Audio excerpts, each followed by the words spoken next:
Devagarzinho nós vamos caminhando, já chegamos na lição 6.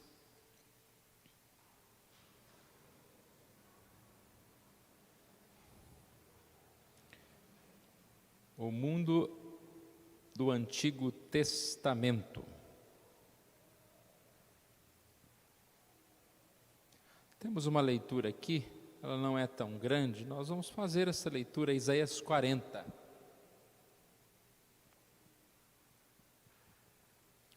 Isaías 40, versos de 12 a 31.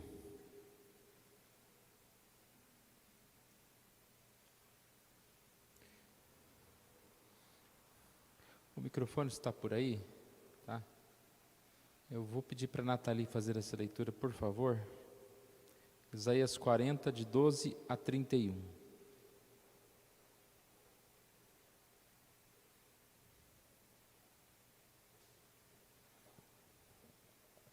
Oi.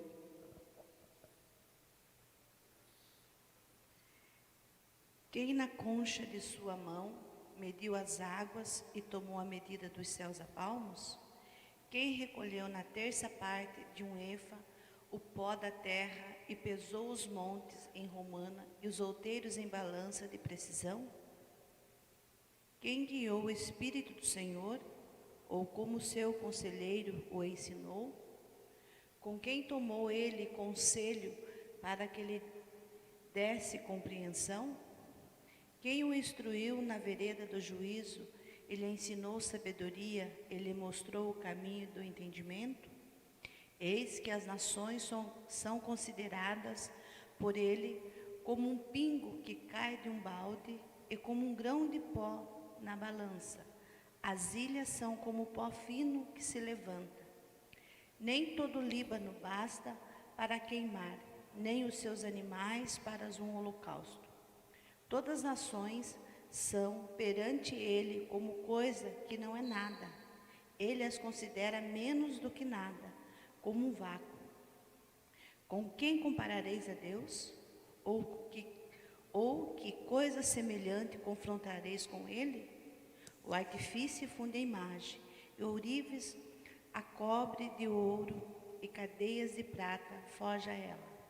O sacerdote idólatra escolhe madeira que não se corrompe e busca um artifício perito para assentar uma imagem esculpida que não oscile.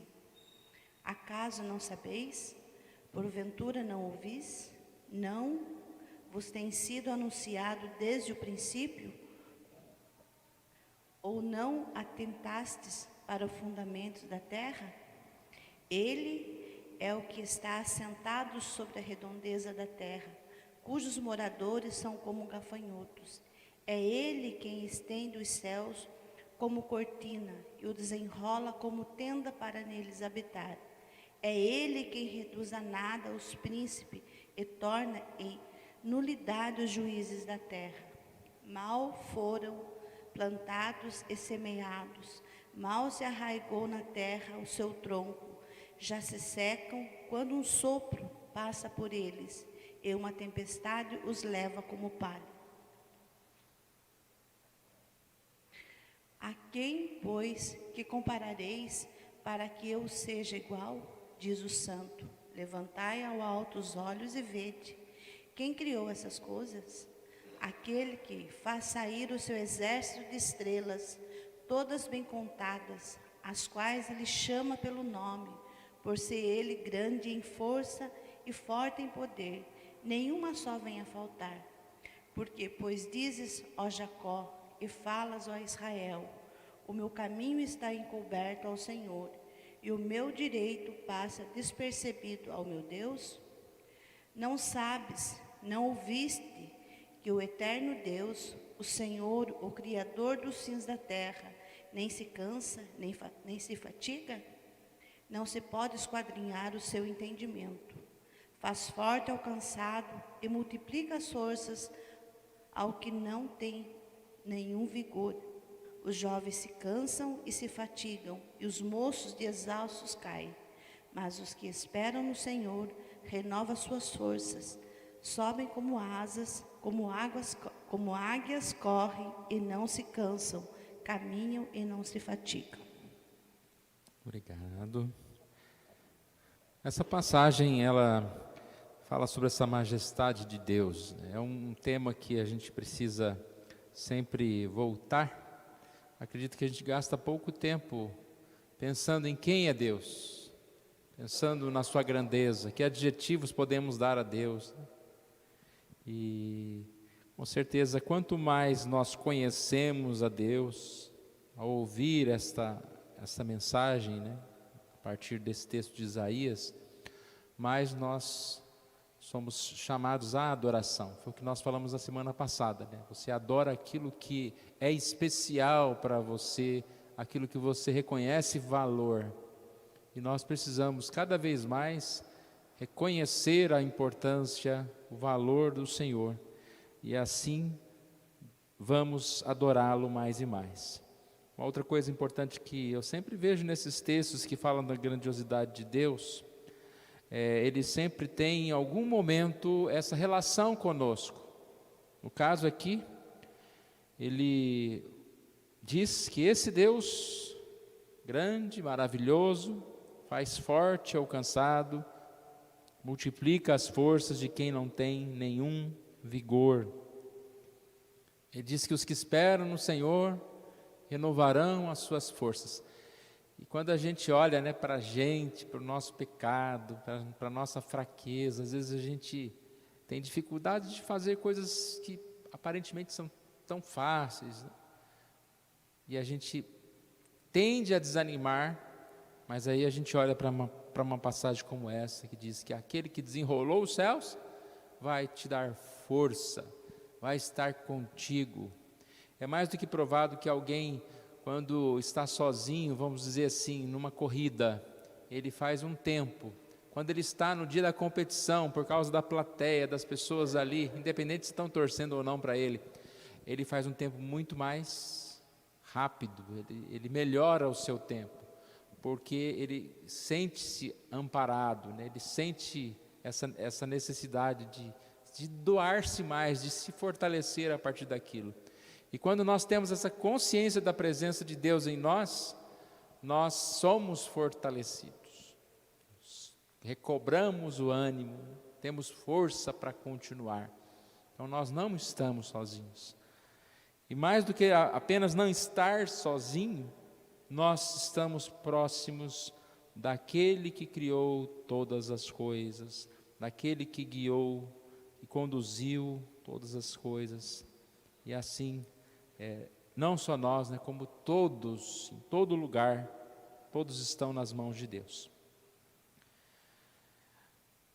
Uma forma de nós conhecermos mais a Deus é a partir do estudo da palavra.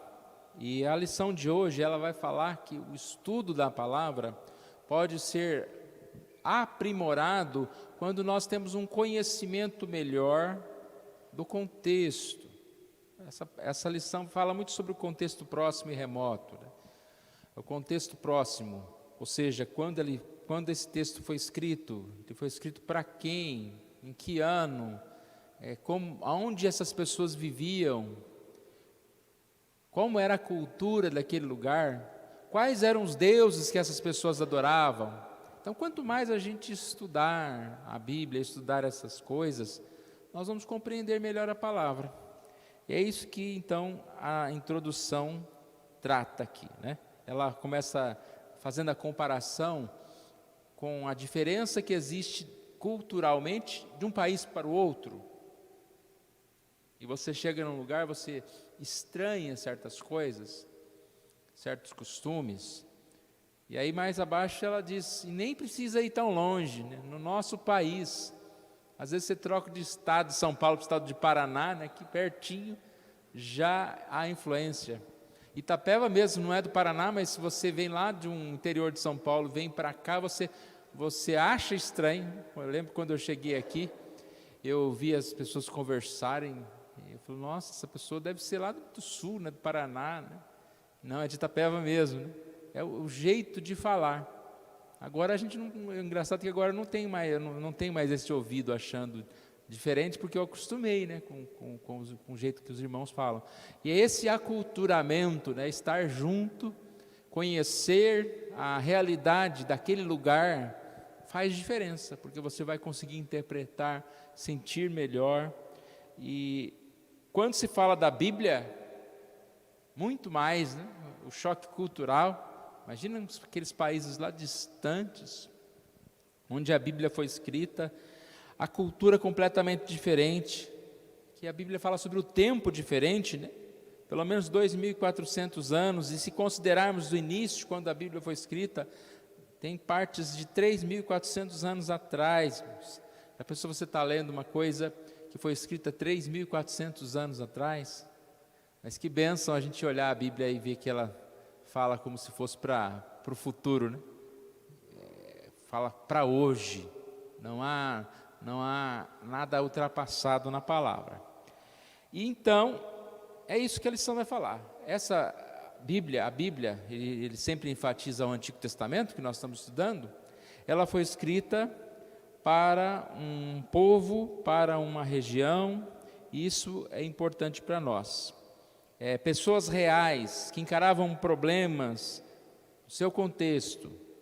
É uma mensagem inspirada, um fator aqui importante, que não é só o fato da gente estudar a cultura, estudar a Bíblia, estudar os personagens, como nós falamos, né, os deuses daquela época. Grande parte do nosso entendimento da Bíblia vem pela inspiração de Deus, pelo Espírito Santo, que Ele ilumina-nos para entender a palavra. Então você pode pegar aí um teólogo, um estudioso, ele pode até dar alguns detalhes, mas não será o mesmo, né? Então a gente, além de estudar todos esses detalhes, esses princípios, essa questão cultural, de contexto, nós precisamos dessa influência, da orientação de Deus. E, claro, a Bíblia foi escrita para um contexto, para uma pessoa, para aquela época, não só para aquela, para a próxima, para hoje. Então a Bíblia, ela é atemporal, né? Para qualquer momento ela serve, mas é importante saber a respeito de um momento específico. Então aqui no finalzinho da introdução diz: não obstante, um estudo a respeito da história, cultura, geografia, línguas e religiões do mundo do Antigo Testamento será de grande auxílio na nossa tarefa de interpretá-lo. Então, isso tudo é importante, o conhecimento que nós temos. Lembrei agora de uma passagem de Apocalipse que fala sobre a pedrinha branca, né? E quando a gente estuda Apocalipse mais profundamente, você vai entender que essa pedrinha estava relacionado ao ingresso que existia na época, né? Não era o celular que passava, era uma pedrinha. Então, tem uma história. Você vai receber a pedrinha branca, você vai poder ingressar aos céus. Então, olha como que muda a gente conhecer certos contextos, né? Quando Jesus disse que é o pão, a água, de repente você fala de sua água, né? A água que eu te der nunca mais terá sede. Falar isso para alguém que está morando num deserto, né? Diferente. Então, claro, irmãos, que a lição de hoje, ela não vai esgotar esse assunto, né? É um assunto que você... existe uma matéria, não sei se existe até hoje no seminário, que chama HGB, História e Geografia Bíblica. É uma matéria que você vai estudar por muito tempo, muitos anos.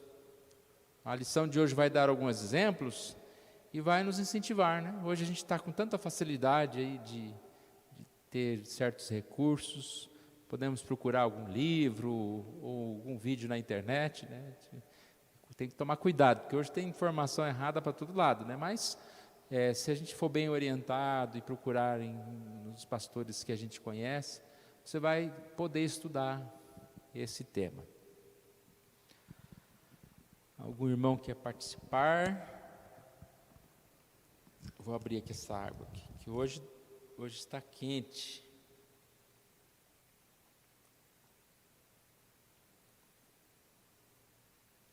Só tem 2 pontos da lição. O primeiro ponto é a importância de se conhecer o mundo do Antigo Testamento.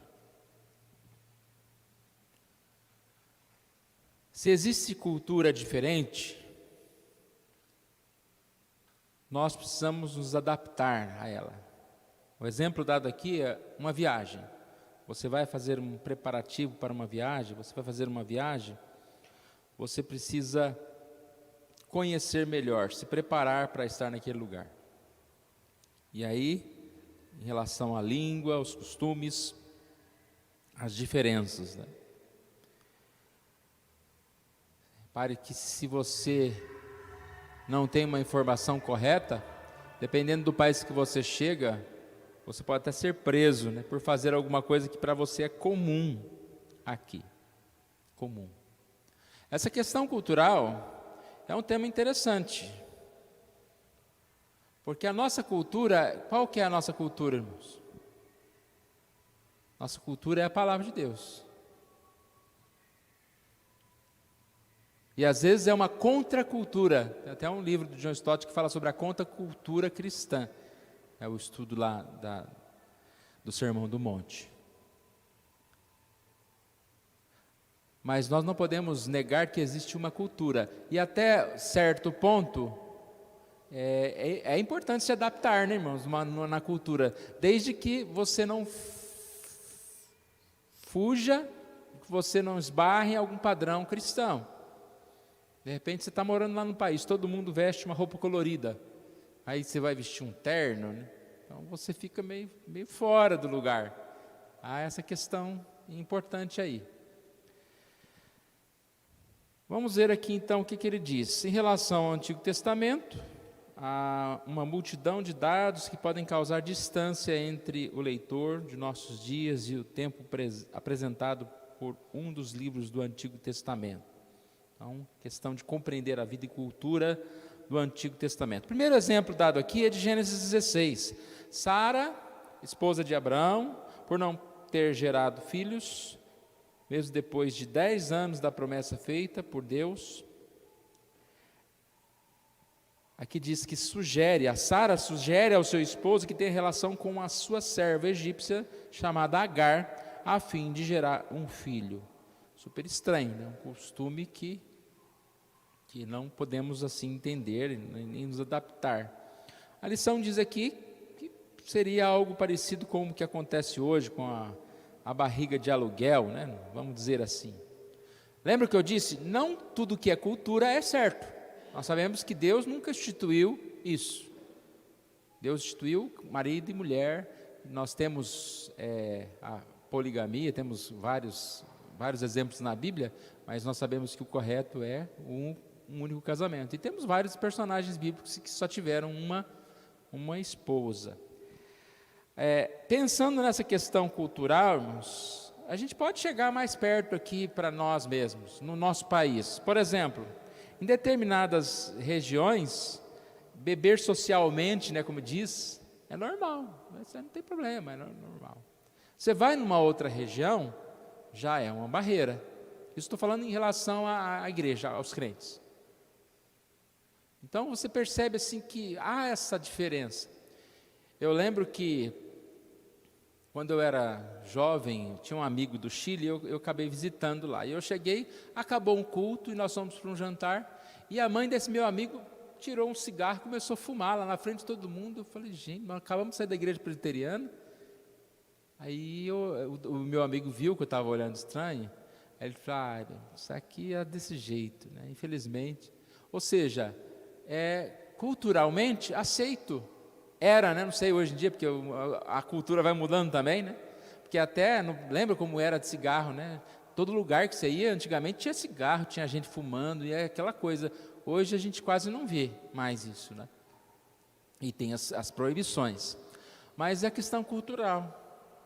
Num lugar é normal, no outro lugar não é normal. Lembra que eu falei?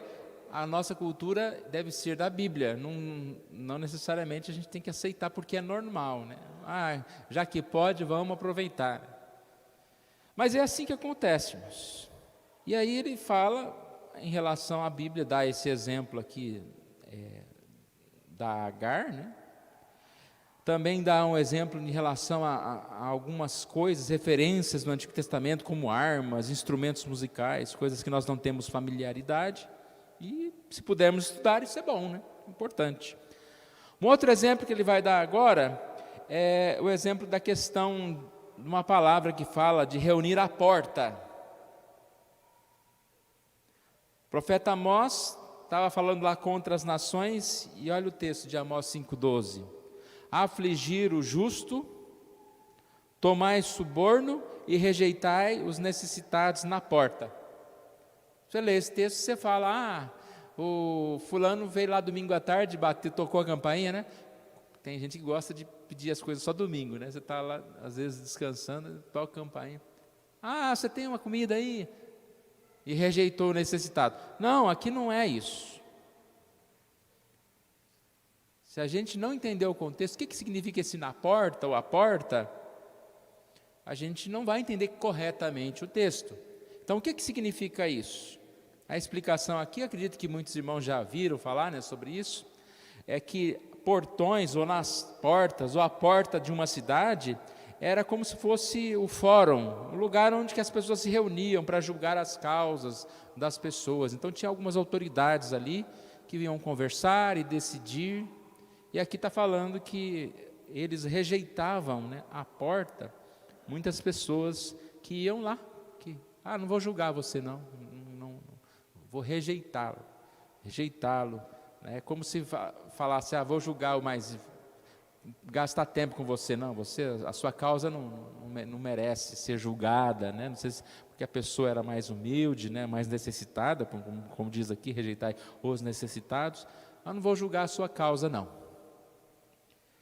E é o exemplo, tem mais um exemplo do mesmo, a porta aqui, que é um exemplo muito importante aqui para a gente entender melhor o que Absalão fez, né?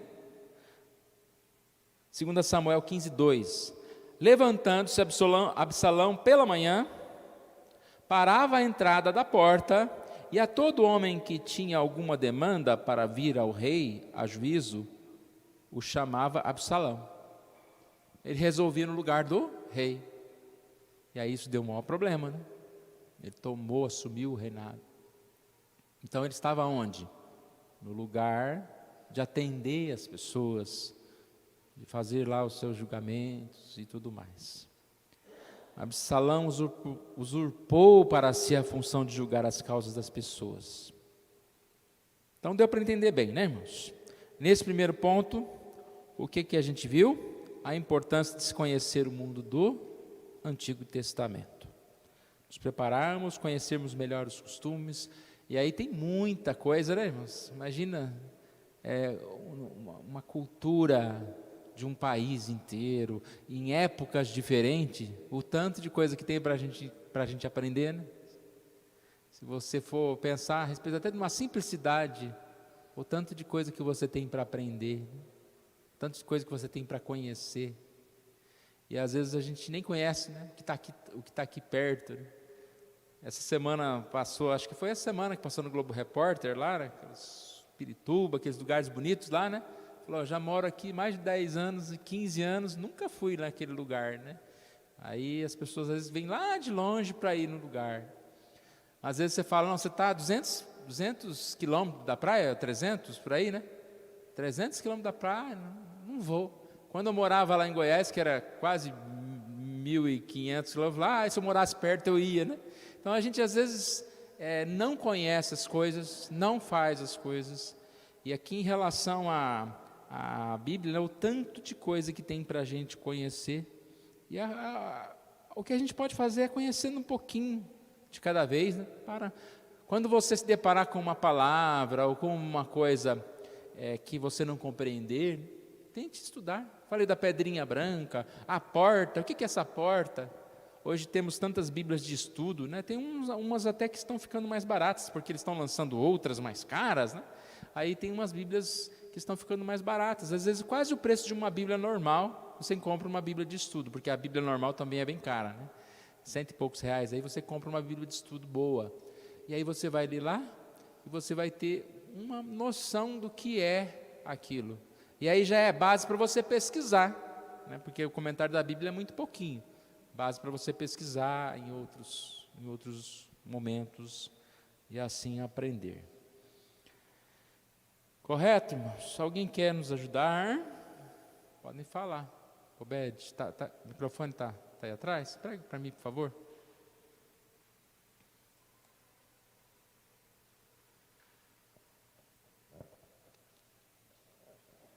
Interessante esse última palavra aqui, quando Absalão vai à porta e ele já tinha um planejamento para tomar o lugar do rei.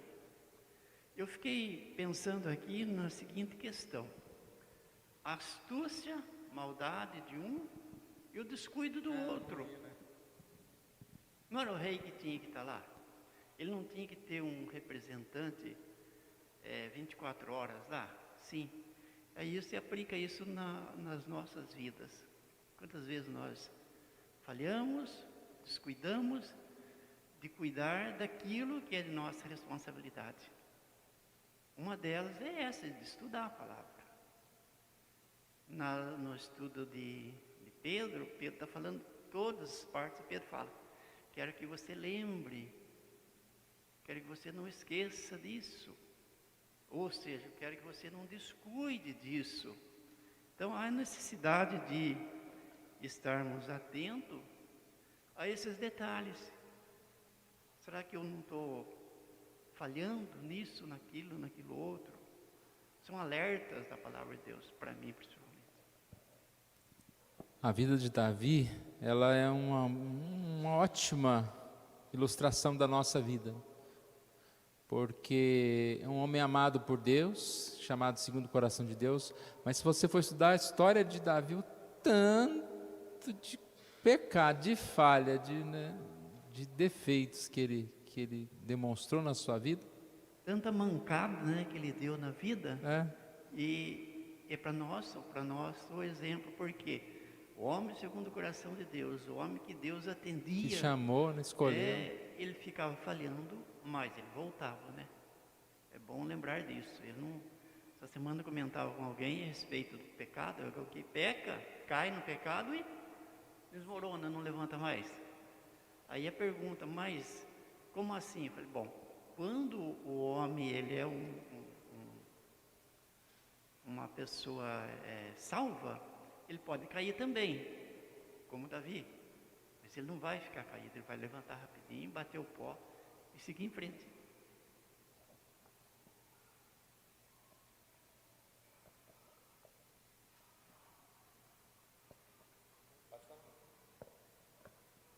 Esse primeiro tópico aqui fala da importância de conhecer o mundo do Antigo Testamento.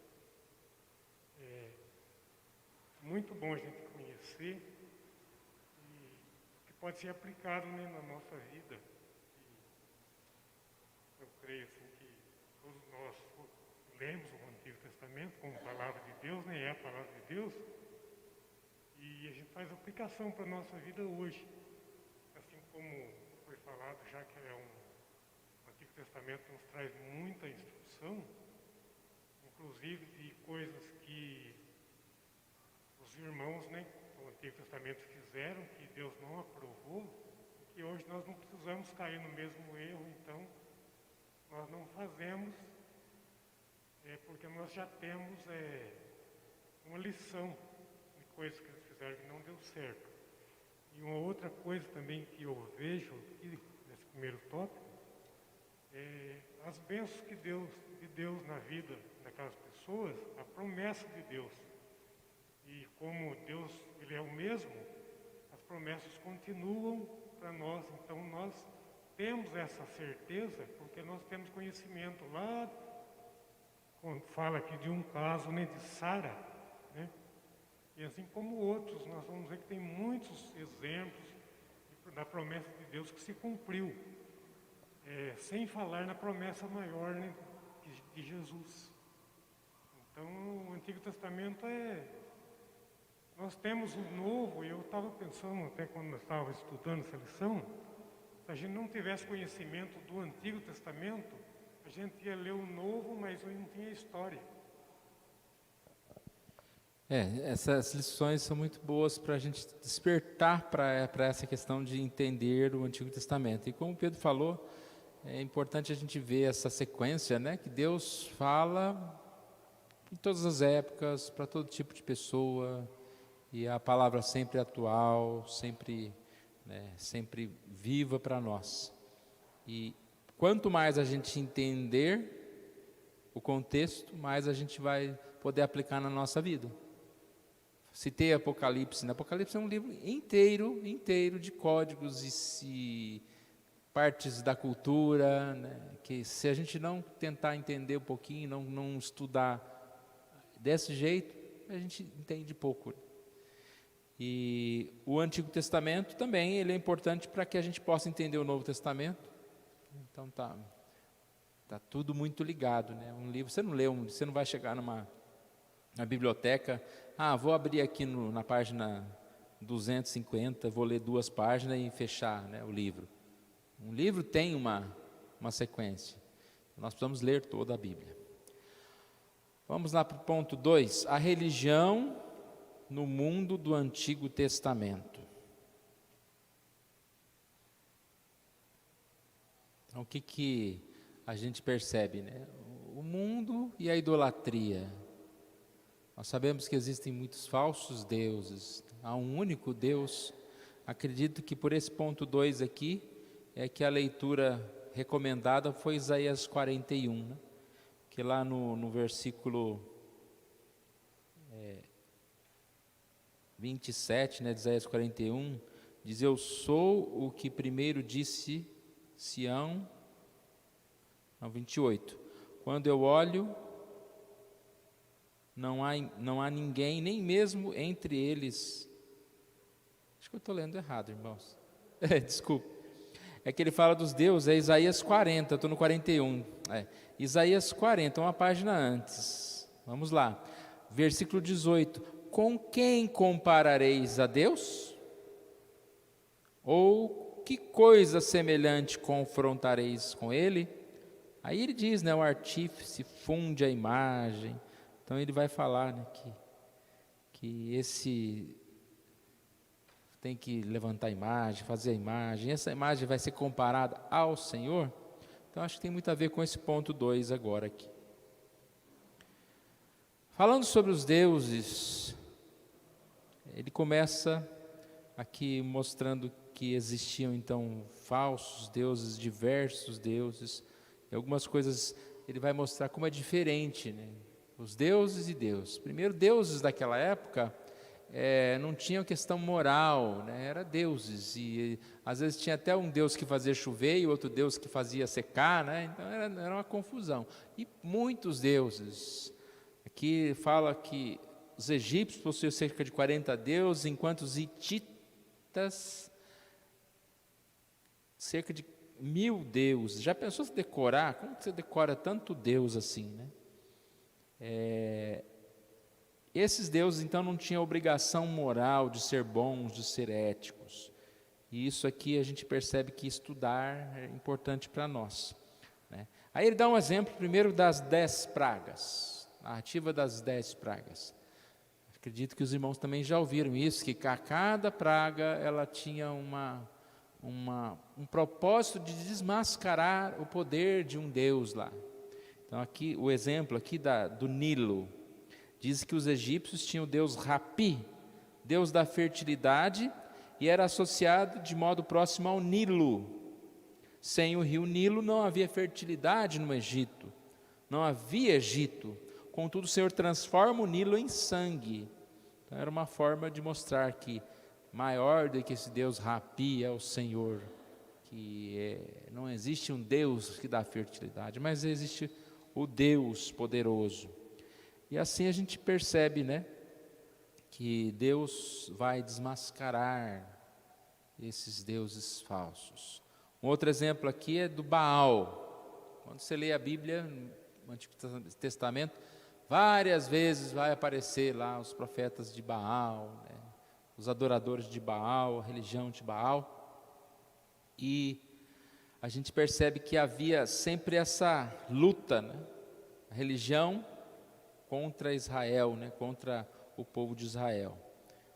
O exemplo aqui é de 1 Reis 17, depois vai dar mais um outro exemplo. quando Elias ora para não chover. Alguém pode ter se perguntado, mas que oração mais sem lógica, sem propósito é essa? Todo mundo precisa de chuva. Como assim não chover? E aí, se a gente conhecer um pouquinho dessa história, da cultura, dos deuses da época, nós vamos entender que naquela época existia o Baal, o culto a Baal, e assim era algo determinado que aquele era o Deus da chuva. E você então orar a Deus e não chover, você está desconstruindo este Baal. Que diz, ó, a declaração de Elias foi um ataque direto ao baalismo. E quem que servia Baal? Acabe, né? O rei de Israel, com a sua esposa Jezabel. Eles construíram um templo e um altar dedicado ao Deus pagão. E aí de repente vem lá Elias e fala, então vamos ver. Você vai adorar Baal, então você vai ficar sem chuva. Você abandonou Deus? Quero ver esse Deus aí seu aí te dá alguma coisa. Então nós percebemos que é interessante estudar isso, né, e perceber essas coisas. Aqui também fala sobre a questão das prostitutas cultuais. Entre os povos cananitas, o culto a Baal envolvia o intercurso sexual com prostitutas cultuais, para que seu Deus fertilizasse a terra e derramasse chuva sobre ela. É uma desculpa boa, né? A pessoa fala, então eu tenho que ir lá na prostituta, porque senão não vai ter, a terra não vai dar chuva, não vai dar fertilidade, né? Então as pessoas tinham esses costumes absurdos, né? E a gente percebe que isso tudo é parte do próprio pecado. E essa questão de tantos deuses, né? Não querendo falar de religião A, B ou C, mas quando as pessoas têm, né, eu vou pedir para o meu santo tal, ou para o santo B, o santo C, é como se fosse você, esse é o que vai dar casamento, esse é o da cura, é o que vai... Nós oramos a um único Deus, nós não precisamos departamentalizar Deus. Eu gosto desse aqui porque eu vou estudar esse, eu vou orar por esse aqui, esse vai me dar, né, vai me abençoar em determinada situação. Então a gente tem que tomar cuidado com isso. E a questão dos deuses em si mesmo, né, que o mundo vive. Uma outra coisa que eu vi também é que às vezes, eu não sei como é ainda hoje, mas eu lembro antigamente no meio pentecostal havia muito essa questão, né, do demônio da dor de dente, é o demônio da chuva, é o demônio, também departamentalizava o mal, que é quase que você dizer que tem o Deus da chuva, o Deus da seca, né? Então eu vou repreender o demônio da dor de barriga. Então é algo que a gente percebe que não é correto, né? Nós precisamos lembrar que nós precisamos nos aperfeiçoar, nos aproximar de Deus, e que todo o mal, né, independente de como ele vem sobre nós, ele deve ser levado para fora. Aí citou o exemplo também muito conhecido, né, do tempo de Elias, quando lá os profetas acreditavam que Baal também controlava o fogo. E aí o que Elias fez? Então o Deus que acender aqui o sacrifício, esse é o Deus verdadeiro. E os adoradores de Baal oraram, se cortaram e clamaram ao seu Deus e o fogo não acendeu. Então era uma forma de desmascarar esses deuses e mostrar quem é o verdadeiro Deus.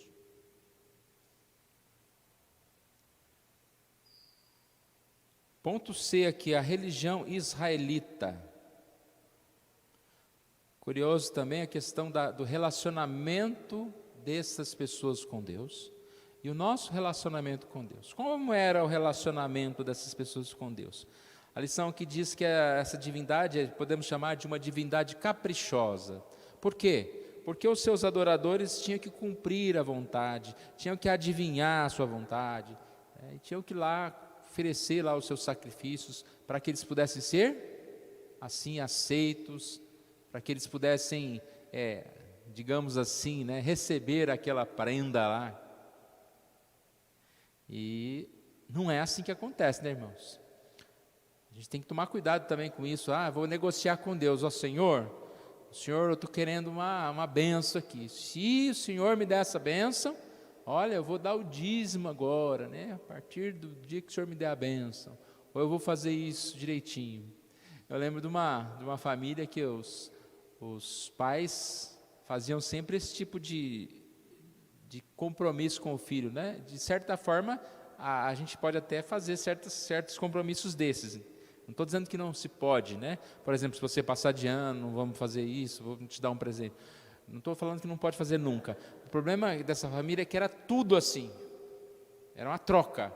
Você lava a louça, eu vou te dar. Só que essa família, eles gostavam muito de comer. Era tudo troca por comida, né? Você vai comer mais um pão aqui se você limpar lá a casa lá, tal.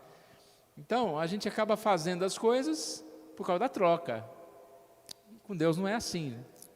Com os falsos deuses era uma divindade caprichosa, que dependia dos rituais, das oferendas. Mas Deus, Ele revelou a sua vontade, e nós somos servos de Deus. Ou seja, nós temos obrigação para com Deus.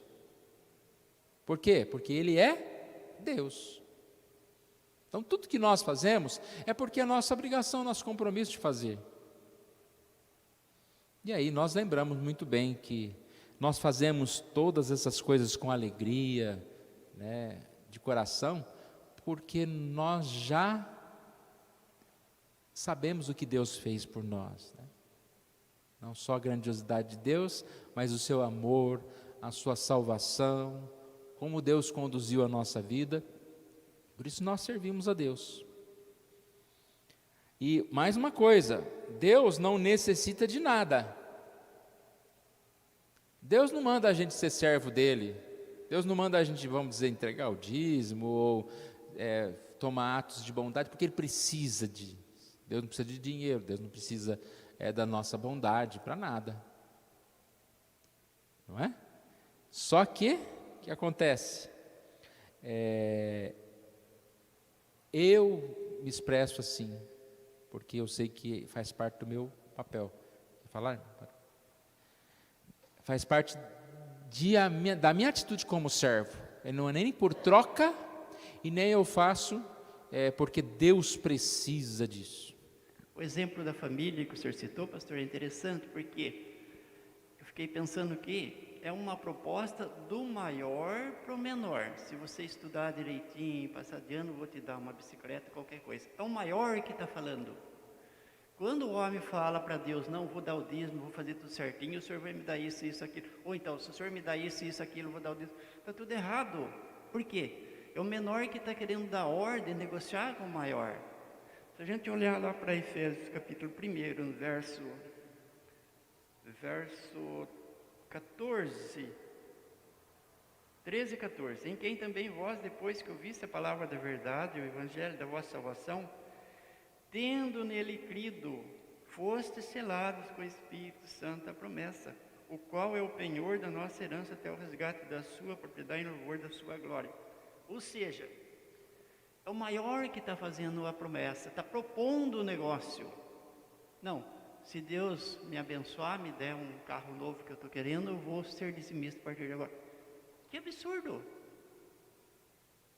Falta de conhecimento da palavra quando se age dessa forma. Quando o pai fala para o filho, se você estudar direitinho, é o maior que está fazendo a promessa. Aí o menor, não, vou prometer que eu vou dar o dízimo se você me abençoar. Espera aí, é absurdo. Aí aqui na sequência diz, pelo contrário, o ser humano foi criado pelo Senhor, Deus como coroa da criação, segundo a imagem de Deus, para exercer domínio como representante de Deus sobre toda a ordem criada. Que foi a lição da semana passada, né? Que nós somos criados com essa função de fazer as coisas. Então, Deus tem a autoridade e nos ordena, e nos manda fazer, independente do que Ele vai nos dar ou não vai nos dar, né? E é claro que Ele nos deu a vida, Ele nos deu a salvação. E aí, voltando à questão da família, deveria ser assim também, né? O filho deve obedecer à mãe, deve ajudar os pais, não é porque ele vai ganhar uma coisa ou outra, mas é porque ele já ganhou, né? Ele já nasceu numa família, sua família o sustenta, sua família está ali com ele, então ele deve ser um bom filho,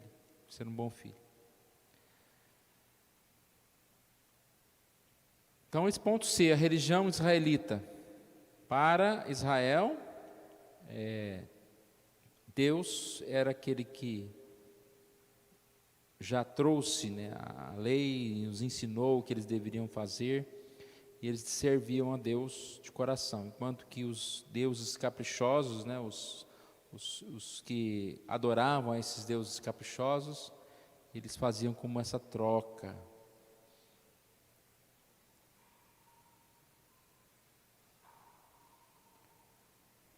Terminando aqui, ele repete o que eu disse há pouco, a forma de obediência devida a Deus, por quem Ele é e pelos benefícios concedidos a Israel, né?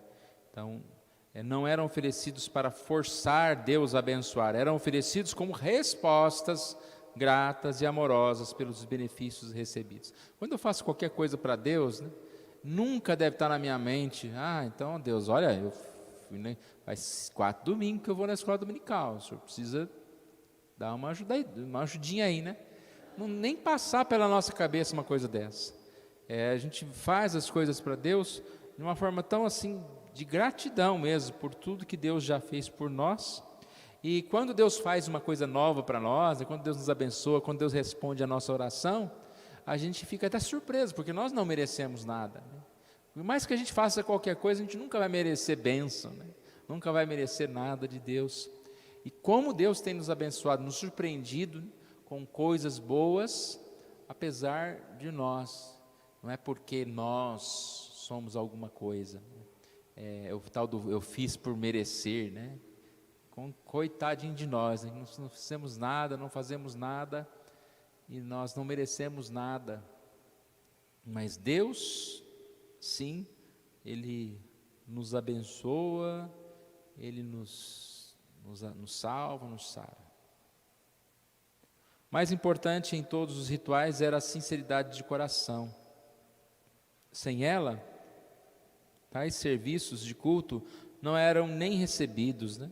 Ele fala aqui porque não tinham sacrifícios naquela época, ofereciam sacrifícios, mas aqui a palavra diz, olha, não te comprases em sacrifícios agradáveis a Deus, são espírito quebrantado, coração compungido e contrito, não desprezarás a Deus. E então diz, não te comprases em sacrifícios. Então não era para oferecer sacrifícios? Não, era para oferecer o sacrifício.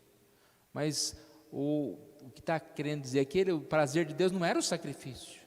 Deus não está precisando de uma ovelha morta lá, né? Era o que estava no coração, na intenção. Igual a gente falava, nós tomamos uma Santa Ceia. Peguei um copinho, virei, mastiguei um pãozinho. O que isso mudou? Se não tiver a sinceridade no nosso coração, na nossa mente, o que nós estamos fazendo? Então, o prazer de Deus é o nosso coração, é tudo que nós fazemos para Ele, com a intenção de fazer o bem, né?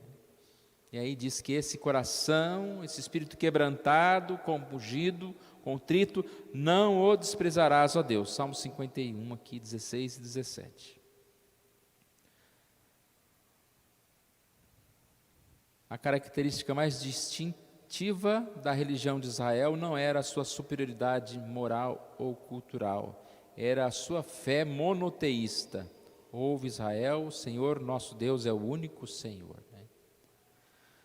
Então é complicado essa história de deuses, né, de vários deuses, como só há um único Deus.